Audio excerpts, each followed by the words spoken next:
Federal government called its immigration surge here in our state a push to arrest the worst of the worst. But data released through a lawsuit tells a bit of a more complicated story, showing thousands of people arrested, and most of those people did not have criminal convictions. Here's Jessica Hart. At the height of Operation Metro Surge, thousands of federal agents walked Minnesota streets.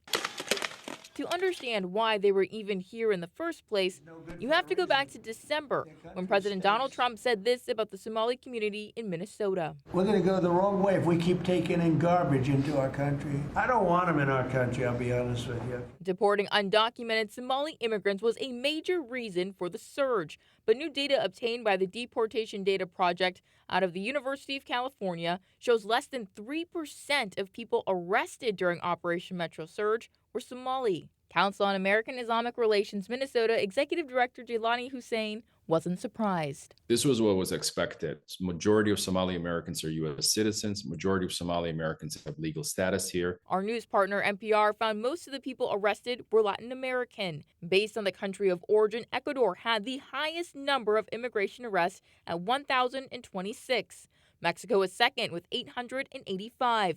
Venezuela had 224, while Somalia had 106. We said this in many different ways that this operation, while it targeted Somali Americans, was really kind of focused on the larger Latin American population. The increase of the ICE search was a result because they could not produce Somali Americans being deported. NPR reports more than 3,700 Minnesota residents were arrested by federal agents during Operation Metro Surge.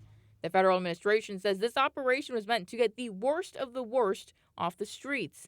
Less than a quarter of them had a criminal conviction on their record, according to NPR. However, what this data does not show is the violation of U.S. citizens who were detained and many who were questioned. The Deportation Data Project, which had to sue under the Freedom of Information Act, states the data is likely incomplete because ICE didn't include detention stints in hospitals and medical centers. The data also includes duplicate arrests. In Minneapolis, Jessica Hart, KARE 11 News.